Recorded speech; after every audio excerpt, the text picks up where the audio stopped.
भाई હવે ઊભા રહી ગયા છે તો રહી ગયા છે। अरे भाजप तेरी तानाशाही नहीं चलेगी, नहीं चलेगी। भाजप तेरी गुंडागिरी नहीं चलेगी, नहीं चलेगी। लोकशाही बचाओ, इंकलाब जिंदाबाद, इंकलाब जिंदाबाद।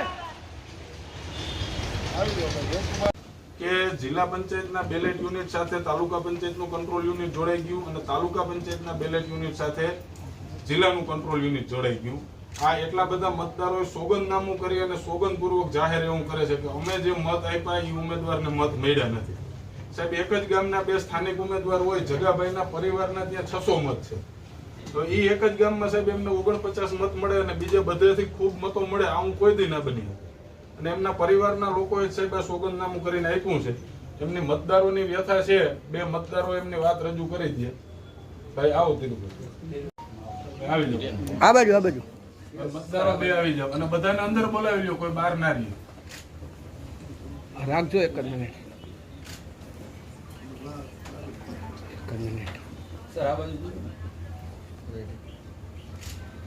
સાહેબ આ આવેદન પત્ર નથી, બેહો આ સોગંદનામું કરી અને પંચાયતની અંદર 4 નંબર બૂથ અને 3 નંબર બૂથની અંદર અમારા ખુદ ઘરના 650 મતદાન આવવા છતાં અમારું મતદાન બોગસ વયું ગયું છે અથવા ઈવીએમમાં છેડાનો ગોટાળો છે। એવી રીતે અમારે 49 મત પડ્યા, જ્યારે 650 મતદાન હોય અને 49 મત મળે એટલે આ લોકશાહીની હત્યા છે।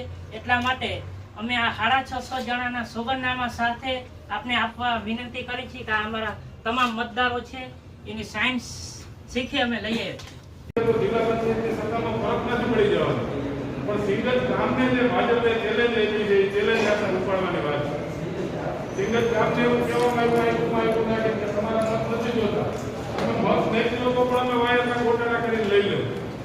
અને જેમ પ્રકાશભાઈએ વાત કરી એમ કે લોકશાહી બચાવવી એ તો આપણે મતગણતરી સમયે અમારા ધ્યાનમાં આવ્યું કે સિંગજ જિલ્લા પંચાયત અને સિંગજ તાલુકા પંચાયતના બેલેટ યુનિટ અને કંટ્રોલ યુનિટનું કનેક્શન આડાઅવડું થઈ જવાના કારણે તાલુકા પંચાયતના ઉમેદવારના મત જિલ્લા પંચાયતમાં ટ્રાન્સફર થઈ ગયા અને જિલ્લા પંચાયતના ઉમેદવારના મત છે એ તાલુકા પંચાયતના ઉમેદવારને ટ્રાન્સફર થઈ ગયા।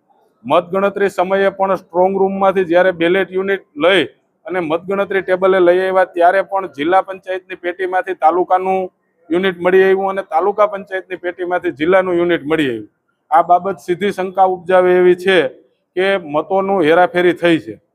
સિંગજ ગામના જ બે સ્થાનિક ઉમેદવારો હતા, જ્યાં એમના જ પરિવારના 600થી પણ વધારે મતો નોંધાયેલા હતા, ત્યાં તાલુકાના ઉમેદવારોને માત્ર 49 મત નીકળવા આ કોઈ ભૂલથી થયેલું મતદાન નથી, પણ સિંગજ ગામના મતદારોના મતનો દ્રોહ થયેલો જણાય છે। આજે 400થી પણ વધારે લોકોએ કલેક્ટર કચેરીએ આવી અને સોગંદનામું કરી અને કલેક્ટરશ્રીને આપ્યું છે કે અમારા મતનો દ્રોહ થયો છે, અમારા મતનો બગાડ થયો છે, આ લોકશાહીની હત્યા છે અને ઈવીએમના વાયરો દ્વારા લોકશાહીનું ગળું દબાવી દેવામાં આવ્યું છે। તો ફરીથી 3 નંબર અને 4 નંબરના બૂથનું મતદાન રીપોલ કરાવવામાં આવે। અગાઉ પણ અનેક વખત આ અંગે કલેક્ટરશ્રીમાં અને મતગણતરી સમયે પણ ઉમેદવારોએ આ અંગે અરજીઓ આપી હતી, પરંતુ તાનાશાહી કરી અને અધિકારીઓ દ્વારા ભાજપના ઉમેદવારને વિજેતા જાહેર કરી દેવામાં આવ્યા છે। આગામી સમયની અંદર જો આ અંગે કોઈ યોગ્ય કાર્યવાહી નહીં થાય તો હજી આનાથી પણ વધુ ઉગ્ર કાર્યક્રમો કરવાની ફરજ પડશે। જે સોગંદપૂર્વક જાહેર કર્યું મતદાન છે એ ગુપ્તદાન હોય છે, છતાં પણ સિંગજ ગામના લોકોને એવું લાગ્યું કે અમારા મત છે એ અન્ય ઉમેદવારને ટ્રાન્સફર થઈ ગયા છે ક્રોસ કનેક્શન લાગવાના કારણે। અને આવું માત્ર એક જગ્યાએ નહીં પણ 30થી પણ વધારે જગ્યાઓ ઉપર શંકા ઉપજાવે એ રીતના પરિણામો આવ્યા છે। પરંતુ જે સિંગજ બૂથમાં અમે માગણી કરી રહ્યા છીએ એ બૂથમાં કંટ્રોલ યુનિટ જિલ્લામાંથી તાલુકાનું અને તાલુકામાંથી જિલ્લાનું નીકળ્યું, જ્યાં ઉમેદવારના પરિવારના 600 મત હોય ત્યાં એમને 49 મત મળવા આ પ્રથમ દ્રષ્ટિએ શંકા ઉપજાવે એવું અને આ મજબૂત આધાર ગણાય, જેને લઈને રીવોટિંગની માગણી અમે કરી રહ્યા છીએ।